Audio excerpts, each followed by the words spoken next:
Hey, I'm John Parks, and you're listening to the Head Smack Podcast. You are listening to conversations with misfits, mavericks, and trailblazers. Hey, welcome to the Head Smack Podcast. My name is Paul Pavonley, and I am excited to have another misfit with me. I have John Parks with me, and he is the Chief Traffic Architect at Prime Mover.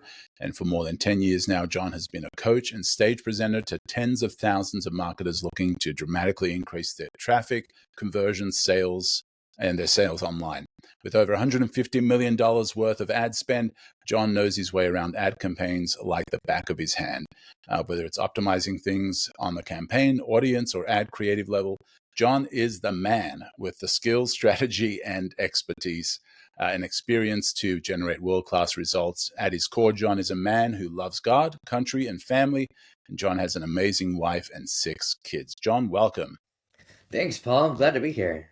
Yeah, I'm excited about this conversation. I know you're going to have a lot of value to share for those that are looking at building their business and looking at their marketing chains and how to make it more effective, and all about meta ads and all the fun stuff that we might get into. I don't know whether we'll get to go into all of it, but certainly we will provide a lot of value. And so, Awesome. John, so tell me a little bit about yourself. I like to start the podcast with just understanding a little bit about your backstory, a little bit about your origin story. And so tell me about young John, and you can go as far back as you want. All right. That's This will be fun. relevant. Yeah. But tell me a little bit about the origin story of John. Oh, man. I've been entrepreneurial since as far as I can remember. Right back, doing lemonade stands and shaved ice and walking around in my neighborhood as a kid with a wagon full of treats, selling it to the other kids in the neighborhood. So Where did I've that just come from? always. Where did that where did that like most Yeah, kids don't grow up that way. So right. Yeah. I'd probably have to attribute it to my father, who was always studying entrepreneurship. Um, as we would drive around town, he would be listening to talk shows before there were podcasts on the topic, or even cassette tapes, Yeah. that people would have produced based on the concept of entrepreneurship, or building your own business, or sales, or all these things. And so I think he just kind of built it into me from a young Yeah. age. Yeah. And so you started with the lemonade stands, you started with those things. What Yeah, was next? we had a great stand. We found the perfect location. It's all about location, right? And Right. we started thinking through the things, and really making sure we got the audience right, the product right, and we'd adjust things. We even had what Russell Brunson now calls irresistible offers. We were building irresistible offers. We had prices scaling, and then if you got to a certain point, then you got some free candy, and it was great. We learned all Wow. kinds of good Upsells stuff. and all of it. Wow. We really did. Yeah, it was really interesting. It wasn't just your typical neighborhood lemonade stand, but yeah, I've always been that way. And then what kind of launched me into my adult entrepreneurship realm was real estate.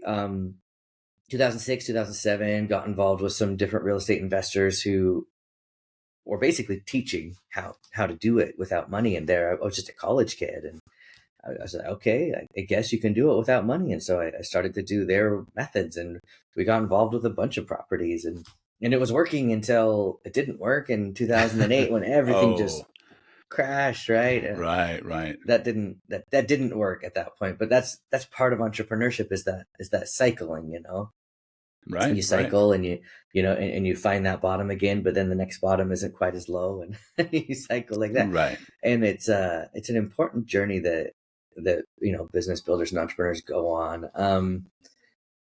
But let's see. So there I was, kind of at the bottom of that real estate slump, and I came across Russell Brunson, who happens to be my wife's cousin.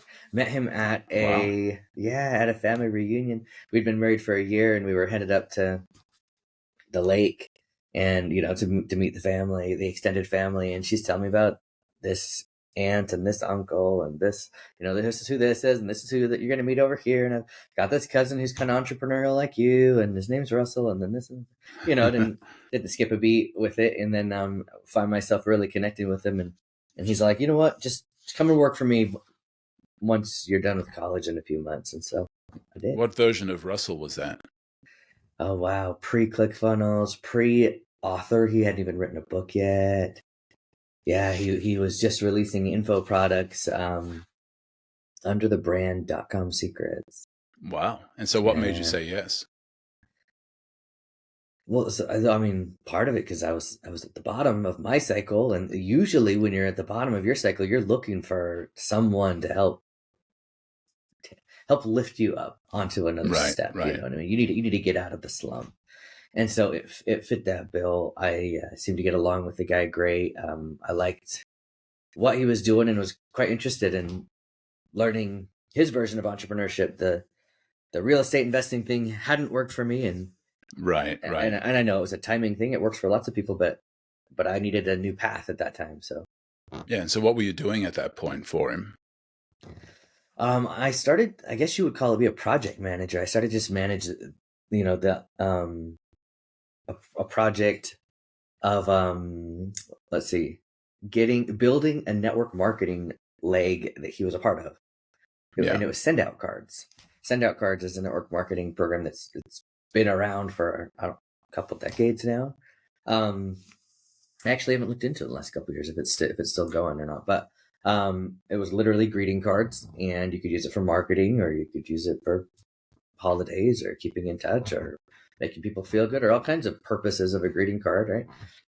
But it was literally an automated greeting card system. You could even build, like us marketers like to do. We could build up follow-up campaigns and sequences like that. So direct mail, in essence, with greeting cards, which rarely get thrown away. People open, if it looks like a card, a birthday card, a Christmas card, they're going to open it. They're going to read it. And so it had a great open rate, really customizable. So it was a fun thing. And I was the project manager there, just kind of growing his pool of influence in the network marketing company, and did great. And so then he had me started managing this other company and this other project and this other project. And pretty soon I was managing most of what he was doing, and then became a partner. So I'm an equity partner in Russell's Ventures now. So yeah. So in that first endeavor post, the 2008 crash. Was that going well from the get go, or was it like barely making it? And at what point did you think this is really going to be something? Yeah, with the real estate before the crash. No. With joining Russell in his adventures. Oh yeah, because at that point, he wasn't, Russell Brunson, right? Yeah, So, no, and that's really interesting that you brought that up, because like right out of the gate, we were doing cool things and finding success, and it was awesome. And then Russell had his crash, and he's talked about that quite a bit. Where literally he had to let everybody go. Like it was because the merchanting, the people who take the credit cards, all of a sudden said no, internet marketers allowed right now, right? And so it was just a bloodbath across the industry, and that day's forever memorialized in the OG internet marketing world. That and it was just wild. And so like everybody lost all of their revenue, and subsequently all of their businesses and stuff like that. And it was only a few who could figure out how to get through that gauntlet, and Russell figured it out, and we continued on. So let's say, we really started to hit our stride a few years after that. I'm not even sure if I'll get the dates right, but 2012, 2013, really. Yeah. And we came up with this concept of ClickFunnels, and he has his whole story around that. And it's just been a wild ride since then. Yeah. So was when ClickFunnels became a thing when you felt that this was kind of going to continue, or was it always on a steady climb? I mean, was there ever a point where you're like, I'm not sure if this is going to, if this is working out, or if this is, Oh, for sure. There was points like that. Yeah. I mean, yeah, just the business itself has gone through cycles. There was actually a point where Russell fired me just because of lack of revenue and ability to pay it. I'm just like, okay, go my own, do my own thing. And, I was always kind of with Russell, been an intrapreneur is what they call it, right? An entrepreneur within an organization.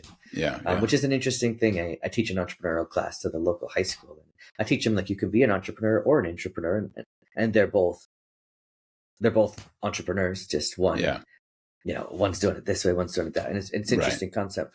Always been an entrepreneur, and there's a point where it's just like, hey, there's no money left, so can't pay anybody anything, so bye. You know, and then Yeah. within 48 hours, I need you back. It's one of those funny things, right?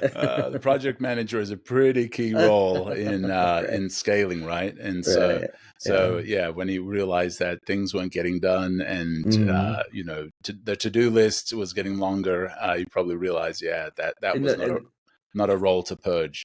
right, and there's an interesting point, Paul, when man, I should have all these dates better, but like after that really, really low point, you know, where we were trying to scale and grow and get more traffic, right? And we realized I remember the day exactly. Russell, he kind of put his hands down on his desk and stood up so his head was above his monitor, which was looking out towards the three of us that still worked with him. And he said, "You know what we don't do? We're not running any advertising. We're not doing any ads. We're doing partnerships and JVs and affiliate things and even solo ads, which is where you exchange email lists and properly and things like that. And the one thing we weren't doing is advertising, and social media advertising was actually super new at that time. Right, right. If that dates me. And people are doing this thing, running ads on Facebook. Yeah. We should try this.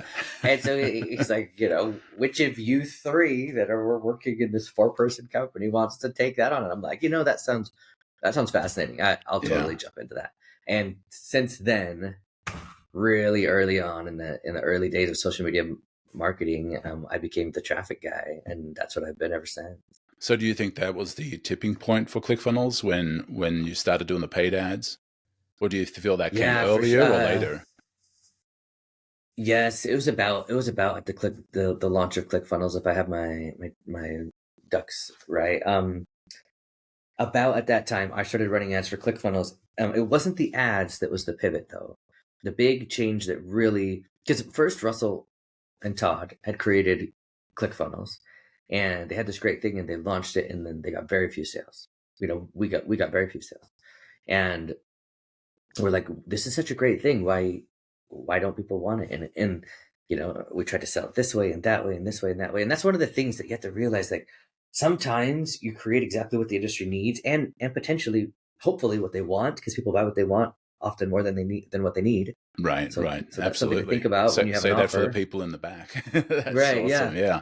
Right. Yeah. Yeah. Like think through your offer. Is it something that people want, or is it just what they need? And how can you reposition it so it's something that they want? Because that sells way easier. So yeah, something that we thought they would want, they definitely needed. Quick funnel building software that didn't exist back then. Building a sales funnel or even a website was weeks of code and design, and it was a nightmare. So we figured this really quick plug and play model. So finally, Russell, he put together what he now calls as the perfect webinar. Just this presentation. He studied all the great presentations he could get his hands on and the teachings, whatever, and he took from them. This is one of his geniuses, is distilling information and restructuring it and then into these beautiful frameworks. Yeah. And he built this perfect webinar framework, and that is what launched ClickFunnels, because all of a sudden we could explain it in a 1.5 hour webinar with a beautiful irresistible offer at the end, and that combo, I could run ads to that all day long. Right. Fill up that webinar, hundreds of people would buy, hundreds again. All of a sudden, it just took off. So and then once really you get that momentum, you get that brand momentum, and you get the brand awareness, which doubles things. So it really was a combination of both the ads and the webinar, right? Because just the ads by themselves were sending people to a place that wasn't converting. Right. And then the webinar was that key ingredient that once you got their attention, you had a mechanism to convert them, right? Yeah, exactly that. And that's an interesting thing to think about, Paul, when we've come to kind of own the concept of funnels in ClickFunnels, right? We did it on purpose with our brand. And if you think of the funnel, the shape of it is intentional, wide at the top, and then it slowly scales it. But this interesting thing I see with a lot of people's offers when they're running things online is they think they have a funnel, but the top isn't wide. It's actually kind of narrow. And so they're trying to pour traffic per se into this funnel, and very little is getting in. And so the funnel structure it's not effective. Right. So you have to figure out where are those constraints and open up that top so it actually is a funnel. And so it's Right. not some wonky, Christmas ornament shape, but it's actually a funnel. And that's what was happening with that webinar, is that we Yeah. had a major constraint early in our funnel. People weren't interested in the offer as it was. The webinar opened up that top, and all of a sudden it became a true funnel.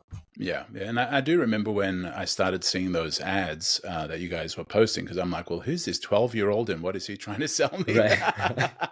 Right. Babyface Russell. Yeah, Yeah. Babyface Russell. And so Right, I do remember totally. those getting my attention. I'm like, who is this kid? And Yeah. why Right. does he think he has something to teach? Exactly. Yeah. So going back to that funnel and mentioning the Yeah. narrowness of it, how is that different to the discussion of niching? Because I don't want somebody to hear that and think, well, man, Mm, everybody keeps telling me niche, niche, niche, and now you're telling me I need to go right. broad, broad, broad. So, Yeah. No, so that's a fantastic question. Okay, I'll speak to that. I'll bring you a little piece of wisdom here. This is what I learned in business school. If I learned one thing in college, and some entrepreneurs badmouth college, I really enjoyed it. But the one specific thing that I learned from in college, many other things too, was that there's only three ways to win in business. One of them is to be a price leader, but you never want to be a price leader. That's what Walmart is. That's what it's the right, hardest game in the world, and there's no profit in it. That's not what you want to be. A quality leader, which is an awesome thing to be because you can charge whatever you want. The difference between Walmart $20 shoes or Nike selling you shoes for $200, right? The difference is perceived quality. So you could be a quality leader and win in business. But the third is to be a niche leader, a niche leader, and that's the third way to win in business. And in fact, it's kind of the only three ways if you really want to categorize things I love that way. that. So I'm not talking about not niche. What I'm talking about is looking at the steps in your sales process. So the steps and I'm going to draw them like this, upwards and downwards like a funnel, right? The steps. And where are there constraints? Where is there a clog in the funnel? Something that's not working. And the reason why I developed this theme, this concept, is because I coach people all the time. We have consulting and coaching programs, and I'm often coaching people who are just saying, my webinar's not working. My webinar's not working. And I'm like, well, let's talk about that. What does not working mean? Yeah. Well, I don't know. I've been trying to do a webinar and this is my 10th time doing it and I have no sales on the back. Okay. So then I slowly walk them back through the steps of this entire process. And we end up finding out that it's actually the social post that they're using as their ad. That's what's not working. And Yeah. so they have this constraint high up in the funnel. Right. So Right. early on steps. So I guess another way to think of it is this analogy that many people have heard is an airplane, leaves, the ground in New York, and depending on just a few degree or a single degree of direction Right. difference, Right. it ends up Yeah. in South Africa or in Norway, just depending on Yeah. Yeah. there's just a slight degree. And so the early steps in your funnel amplify greatly down the funnel. Okay. Wow. So that's Wow. what I mean by a constraint, right? So I teach people to look at the very, very beginning of the funnel. That what's the very instant where somebody begins interacting with you or your brand.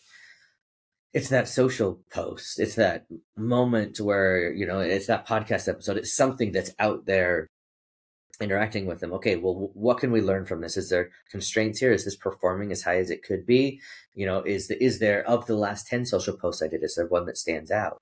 Why did that stand out? How can I lean into that a little more? So when that comes down to advertising, which is kind of my specialty, if you had 10 different posts that are ads, and one of them is performing, gets twice as many clicks as the other for your money, then the one that gets twice as many clicks, you can see how that would amplify. You get then twice as many leads and sales and the whole way down the funnel.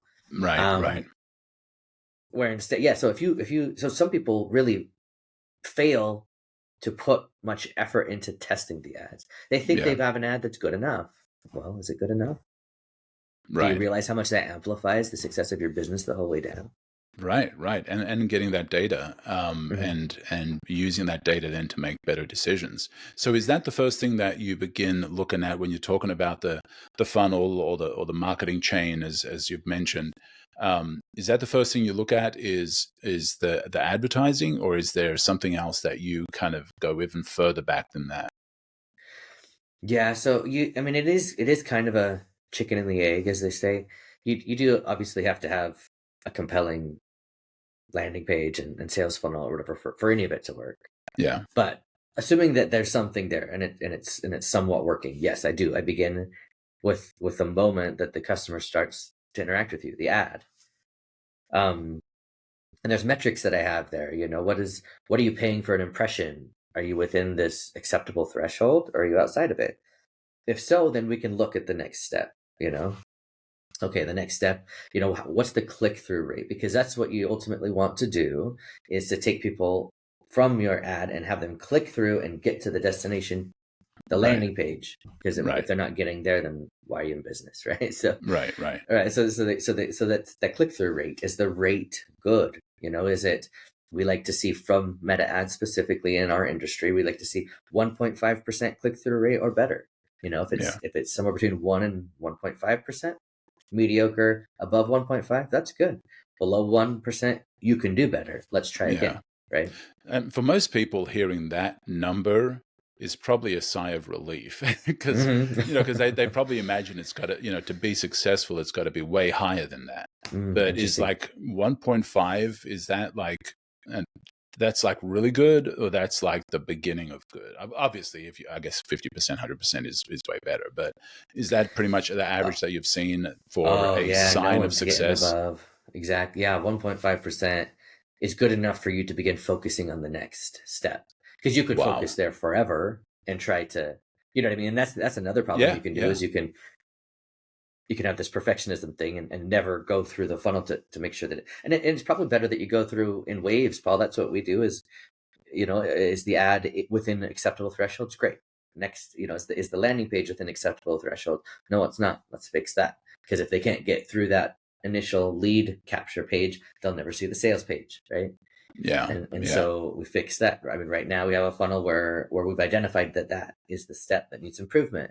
And so if we don't improve that, we'll never see the sales on the back. So Yeah, I love that. And I think for somebody hearing that, if they're keeping track, that understanding that once you have that metric at that place, move on, and don't spend yourself in this endless cycle. I want to get it to 2. I want to get it to 3. I want to get it, because you can end up focusing and spending a lot of time in the wrong areas and distracted from moving to the next step. So I think for somebody that just heard that, for them that was quite a head smack. That was awesome. quite a moment for them to realize that Yeah. for a company that is doing as well as ClickFunnels is, for you guys to believe that. I think somebody needs to pay attention to that. So what about organic traffic? What are your feelings on organic traffic? Is that worthwhile? Why would somebody want to do that when you can get the results of paid? Like, is there where on the spectrum of things to do for a business does that lie, and why what's the value of it in that context? Yeah, that's an awesome question. Okay, so I'm going to bring up some phrases that we've developed here at ClickFunnels. So we have the traffic, organic that you talk about, and we actually label that "earn your way in." And then we have the paid advertising, and we've labeled that "buy your way in." Okay, so you can either earn your way in or buy your way in. Nice, One's nice. sweat equity, one's all the work. Yeah, Building out podcasts, collaborating with people. Whatever it takes to build that organic traffic. Thinking of the next post and the next content creation, blogging, all those things. Lots of work, right?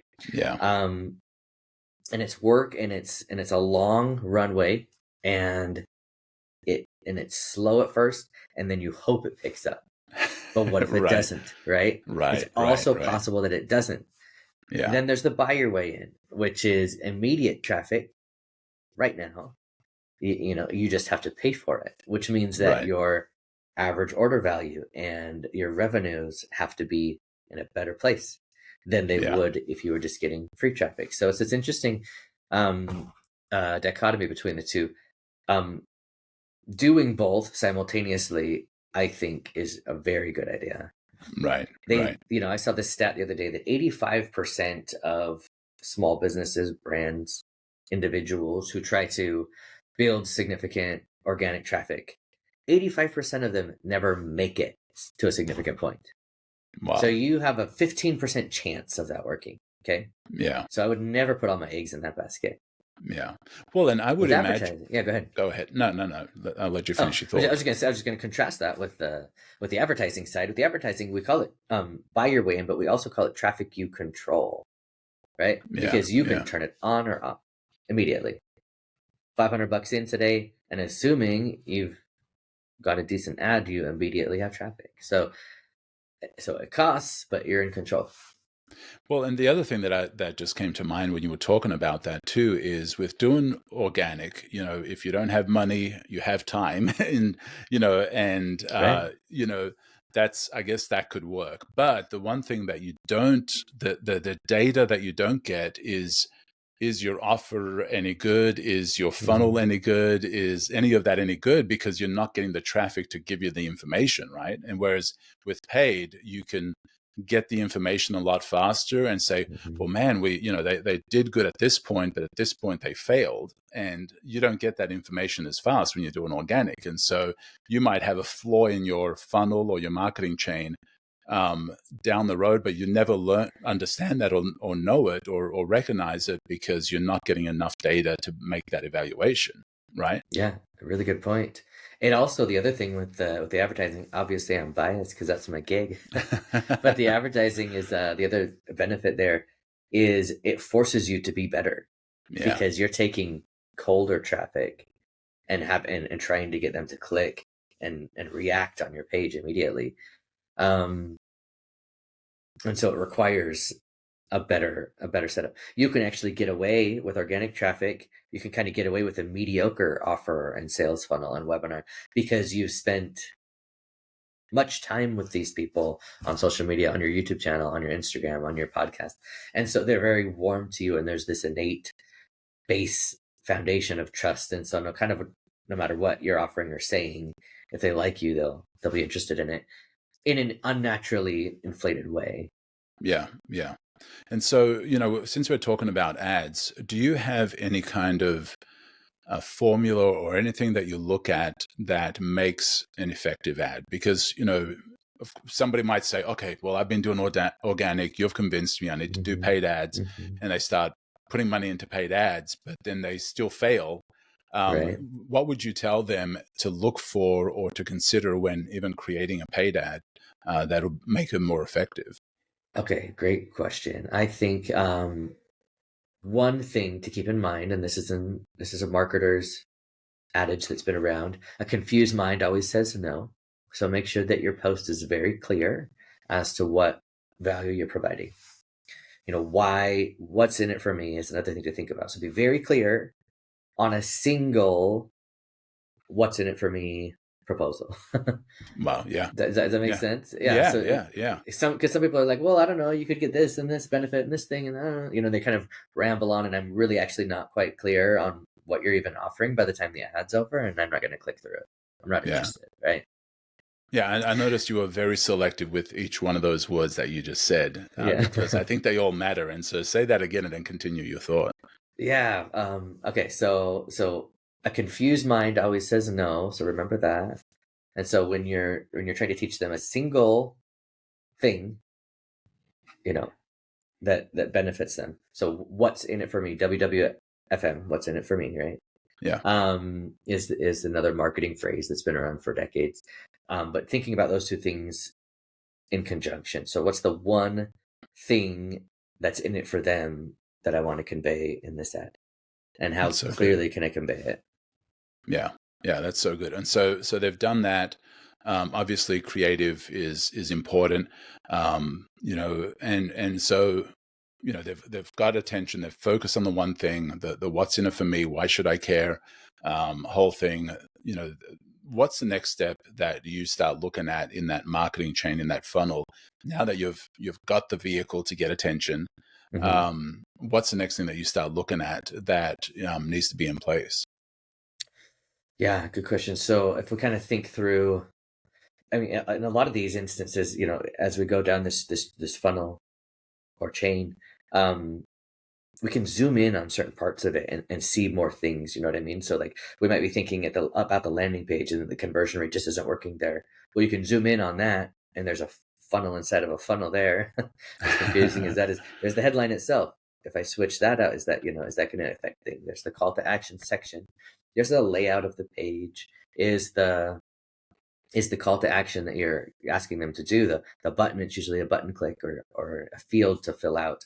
Is that high enough on the page? Is it above the fold is what we try to say, or at least close to it. Or above the scroll, which is kind of the new... Right, above the scroll is the digital way of being above the fold, right? Yeah. The fold referencing the old newspapers. And so those kind of things. But when you zoom into these sections, there's ways in which you can really hyper focus and figure out the pieces. On the video side, to kind of add another layer to what we just talked about, one thing you want when you zoom in there, one thing you want to make sure you focus on is the hook, is what we call it. The hook is the very beginning of the video. It's typically the first 3 to 5 seconds, and the hook can be visual or audio or copy or both. Right. Or both, yeah. So one hook that was effective for a while, I mean, visually, literally just kind of put your hand in front of the camera and pull it away, because it creates a visual explosion. It creates it creates motion, and we're drawn to it, right? Right. And another hook can be you like looking kind of adamant that you need their attention, like stop scrolling, like listen to this video. Some people will use a graphical hook, or colors can be a hook. Right. A picture, hypersaturate it, and now it stands out artificially. And it starts out in a surprising way, or flip it around. Make it sepia or black and white, and all of a sudden it looks like it has historical value, or there's a reason why I shouldn't pass this up. It has a museum quality to it. And so both of those are different than the typical. So you get to figure out a visual hook. Yeah. And and that's through, you mentioned video. Is that something that you recommend that most people have on that landing page, that people come to from the ad or whatever it might be? Have you found success in doing that, and that is a critical part of it, or is that just a suggested part, or how valuable would the video be for what you're talking about? Oh yeah, great question. Okay, so who we tend to consult with and coach over here at ClickFunnels is small to medium-sized businesses. Usually they have an attractive character, a personality that is going to be presenting or hosting a challenge or presenting a webinar, or kind of the face in front of it all, right? Coca-Cola has since moved way on from any kind of personality, and now they're just an iconic brand, right? So that's not who our target market is, right?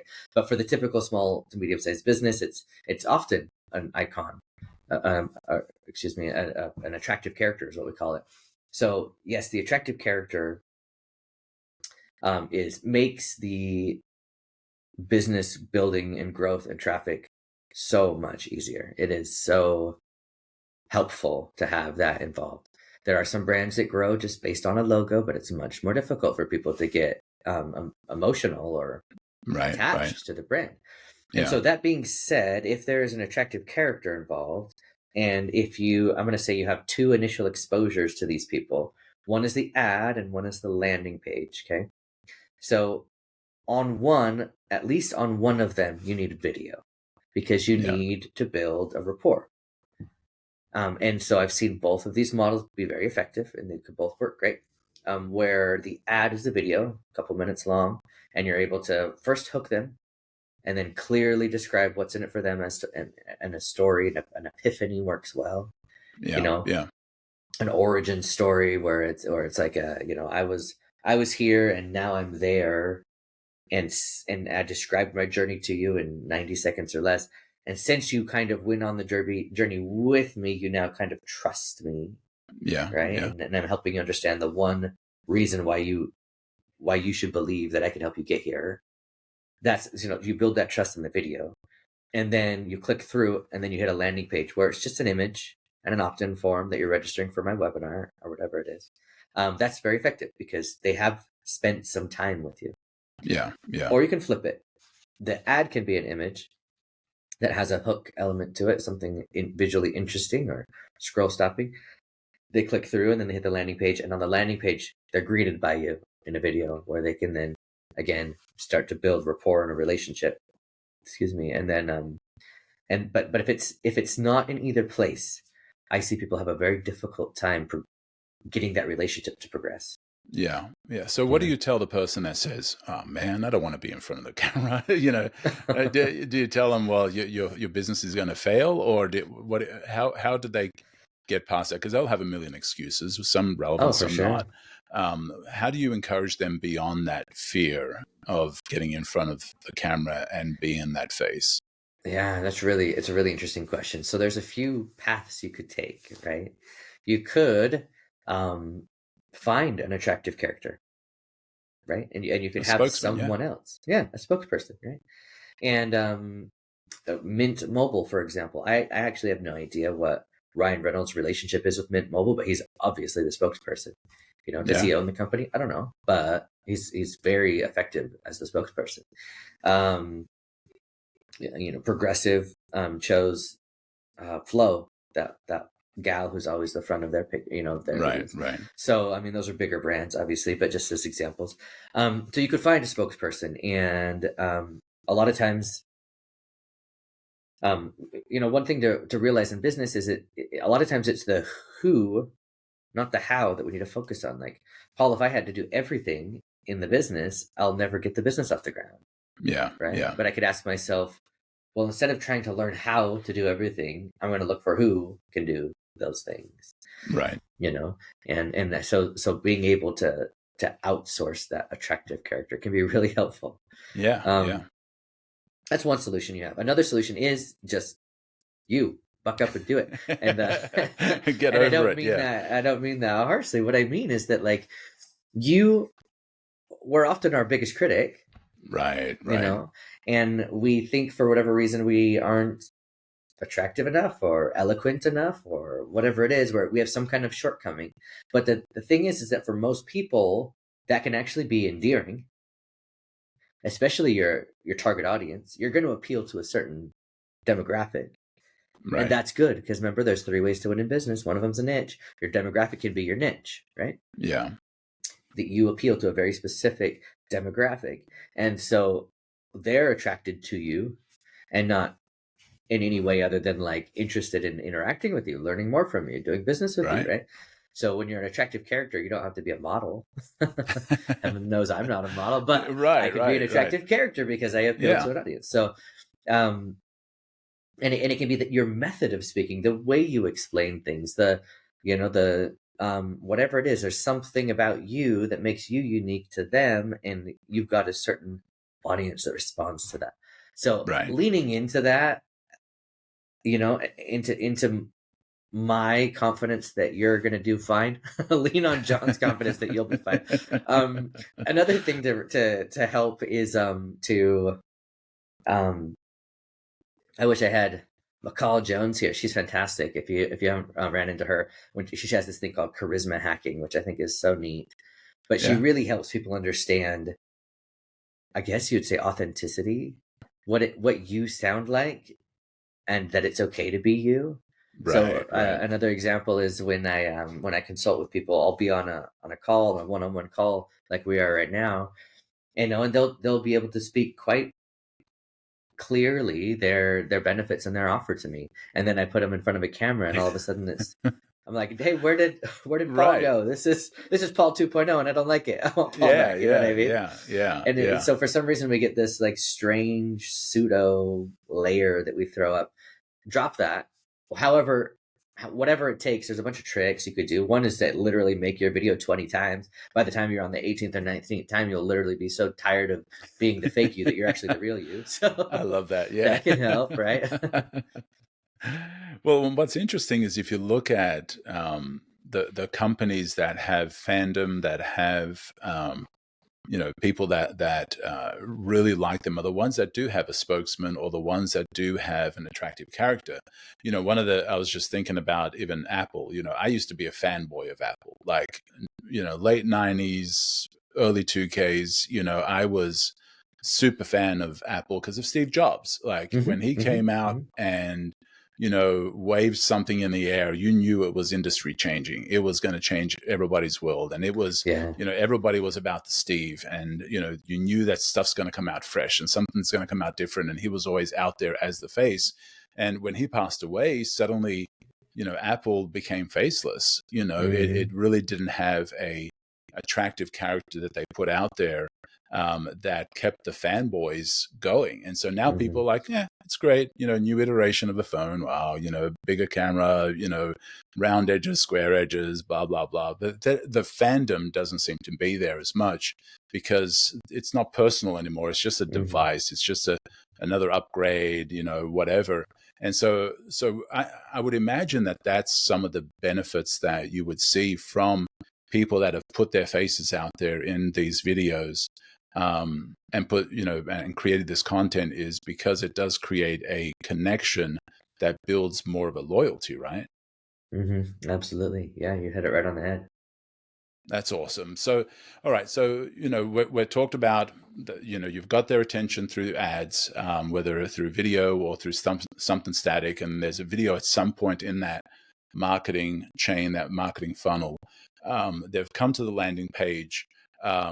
What are the things that you've seen when it comes to that landing page that, they've done the video? What are some other parts, or what are some other chinks in that chain that don't quite work or get people to not convert? Yeah. So let's see. So you got the ad, they click through, they hit a landing page. Is the opt-in rate, is it 30% or better? That's kind of a threshold you could think about. Are they becoming leads at that rate? Sales page, the next page where you're actually trying to sell them something initially. You could see 1, 2, even 3% conversion rates depending on your price on that page. So is that working? If it's a webinar, one big drop off is actually between registering for the webinar and then attending. They register on a Monday and then your webinar happens on a Thursday. Huge drop off between the 500 people you had register and only the 200 that showed up. How can you how can you increase that attendance rate? Because if only if a small number of them are showing up, then that's so many fewer who get to see the offer that you're going to offer them. Do you have any data around webinar signups and webinar attendance? Do you you want to have above 25%, I'm going to say, attending. Yeah. You can definitely get up to 50%, but if you're in that window, then nothing's broken. Yeah. You just try to improve upon it, right? If you're below that 25% attendance rate, you're pretty low. Yeah. From what the rest of the industry is seeing, and so you'll want to improve that. Ways to improve it. This is really interesting. Think about the different ways and timing you can reach out to these people. You can send them an email to remind them the moment they register, but also the day before it's going to happen, and the day of it's going to happen, and maybe an hour before, and right when it begins. Those are kind of the 5 email moments that make the most sense to us. As notifications are on mobile and desktop, it's nice to see that pop right then. It is starting right now. I was deep in my email. I didn't realize, or whatever it was. Right? Yeah. And so that's good. Text messaging has a much higher open rate than email. So if you can collect their phone number and permission to text them, a similar cadence on the texting, the moment they register, so confirm that they're registered. The day before, hey, it's coming up. Make sure your calendar is proper for to attend. The morning of, hey, it's today. Remember, it's today. An hour before, and then the moment of the beginning of the webinar. Both in texting and email, that can really increase show up rates pretty good. The another element though that people don't think about is the pre-frame that the registration page gives to the actual event. So I'll jump into that because that has been a surprisingly important component to the effectiveness of people showing up. So we have a case study that we like to point to when we teach this. Mike and AJ, we work with them, and they had this landing page let's see if I can tell the story properly, where the headline left no curiosity. It was come to this webinar where we will teach you how to build out a funnel hub and why that's effective for your business and how it can improve your traffic. Opt in now. And okay, and so people register for the webinar, but then the day comes around and they're like, oh, I'm not sure I want to really learn about funnel hubs today. Oh, that sounds like more of a task to do than it is anything, right? And so Wow, okay. there was no curiosity, and that curiosity element is very important when it comes to attendance rate.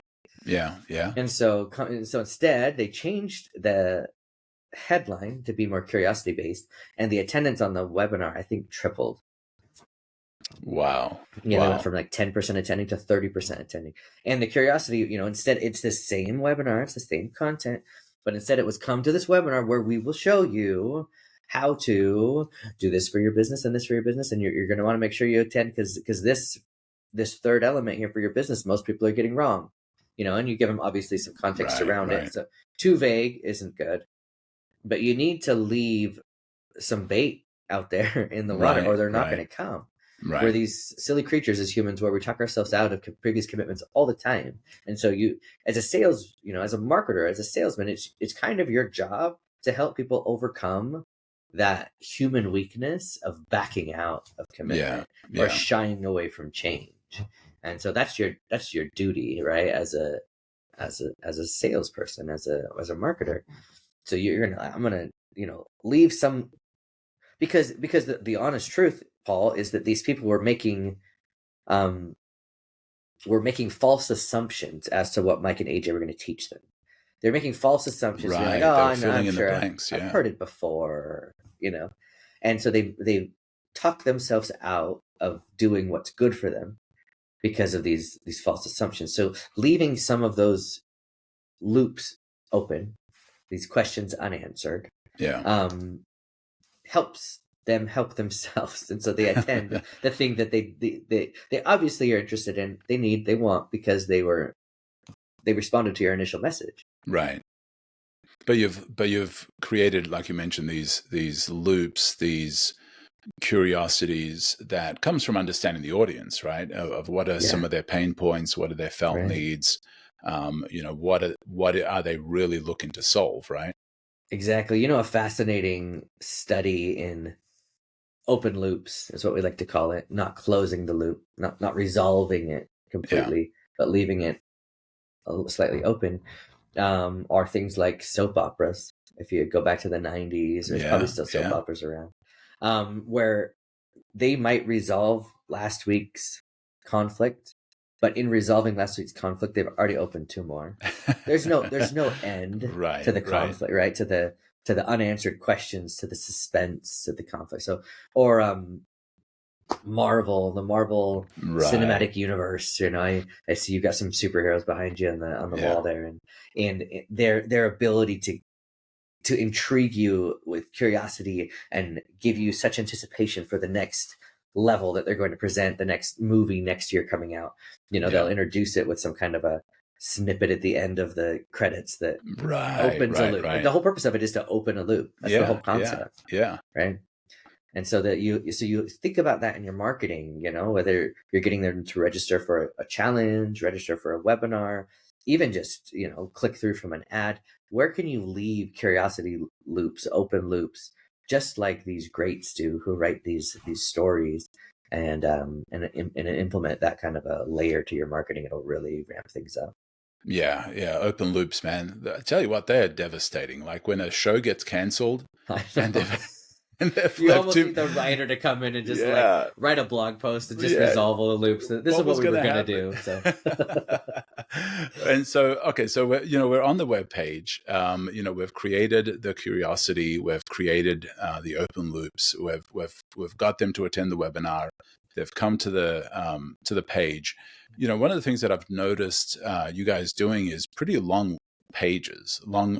And I don't know whether that is still a thing, and what the strategy is to it. Like, because most people think, long web page, we need to keep concise and short and whatever, and not too much scrolling. What's the strategy behind a longer page when somebody comes to it? That's a fantastic question, because we wrestle with it too, trying to find the best conversions. And sometimes we find that shortening it is one of the things that helps. But yes, we do have a tendency towards long pages. And the theory here, and it tends to play out, is the top part is very emotional on a page. And then the bottom part is for the logical buyers. Okay, so the quick action takers, they interact with your fast moving video, or with a hook story and an offer in it, and a snazzy headline, and a call to action that's going to deliver some product or register them for some webinar they're excited about, whatever it is. So that first portion, maybe the top fourth of the long form page, is all dedicated to the emotional buyer.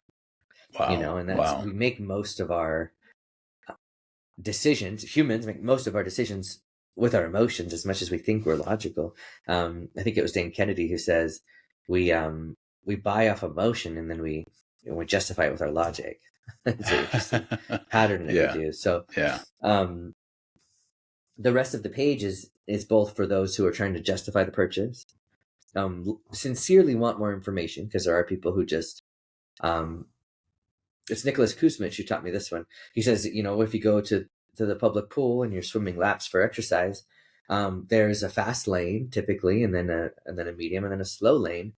And the people in the fast lane, they both get to the end and back just as well as the people in the slow lane. It's just at a different pace, and both of them are effectively swimming the length of the pool.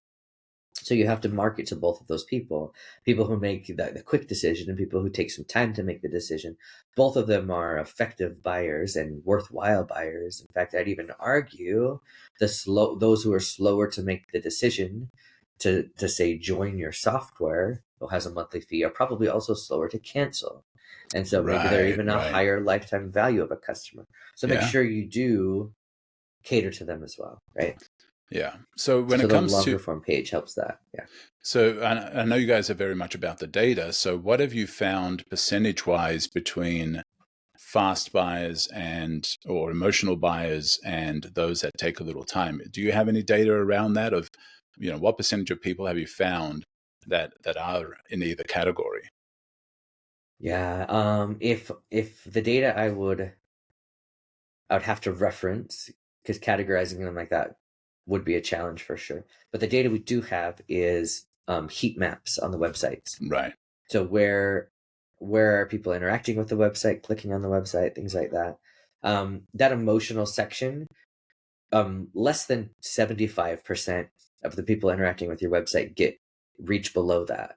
75% of them have made their decisions in that top fourth of your page. Right. Yeah, I would the imagine additional 25 will scroll down through. Yeah, I would imagine you could track that by having call to actions all the way down the page and seeing at what point people click on the call to action to see. Yeah, that's a great idea. I think we have. I haven't seen that data recently, so that's a good reminder. That's awesome. Okay, so selling online, you had mentioned the best of the best of what Russell has put together. Let's talk about that in our last few minutes here. Oh yeah, I love that challenge. So we're running a challenge. We'd run it once a month, and typically towards the end of the month. And it's sellingonline.com, and it's a challenge where Russell's put together his, like you said, he's curated just the most effective and efficient way to get you selling online. And he talks about psychology. He brings in guest speakers, I think 8 different ones. Wow. He teaches you exactly what it takes to start selling online, because there's a lot of people who build websites online and put content up online, but there's so many fewer who are actually making sales online and making revenue. What does it take? How does it, and a lot of, the principles that we discussed today are brought up in that challenge and expounded upon and applied directly to your business. And Russell's just a fantastic teacher. He's one of the best out there when it comes to how to sell things online. And so this challenge is great. It's we decided to make the cost of the challenge really low so that we could get as much exposure in the industry as possible. So it's only $100. to come and learn from Russell for 3 days and exactly how to sell online. So yeah, it's the favorite thing we've launched in a long time. So I know there was a time when free challenges was quite a thing. Why are you charging people for it now? Yeah, we're charging $100 because one, we know that the content is more than worth it. Two, because we've found that those who pay attention. Right. And so if right. we ask for a little bit of money, just $100, I mean, people pay a couple $1,000s to attend a 3-day event without blinking an eye. But if we could charge even just a little bit, it still is in the category of impulse decision. Like, I just saw this thing, but yeah, I think it'll fit. I don't have to think about it a long time. I don't have to stew on it or even ask, my partner, my spouse, whatever, for a smaller purchase like that. Right. So it takes a lot of the, having a low price point takes a lot of the excuses away, but it also makes you feel committed. We haven't. Right. I'm going to say this number hoping that it's about right. I think we have an 87 to 89% attendance rate. Right. Now, if it was a free challenge or a webinar, we would be 20, 25%. Yeah. And so we get so many more people attending because we had them commit with some money. Yeah, I love that. And that's why I brought it up, because, we had talked about, the percentage of turnouts for webinars being so low sometimes, and from what people expect it would be, but that, if it's free, then they're not going to be as committed as if you charge a small fee for it. There's a little more commitment, there's a little more motivation to attend it, because you've paid and you've made that decision to engage with it. So as we begin to wrap this up, what's a head smack or a question that I haven't asked you that you want to talk about? Oh yeah, that's a good question. Man, let's see, what can we think of here? Advertising on other platforms? Why am I just on Meta? Okay, that'd be a good question, right? So tell me about it. People get what I say, shiny object syndrome. They hear about LinkedIn advertising and they hear about YouTube advertising and Google advertising, and they hear about maybe I should advertise on the TV or or on Reddit or all these other sources. And it's not wrong. It's not wrong to think about that, but I'll just encourage people. If you haven't gotten into the world of advertising, the easiest place to begin is Meta.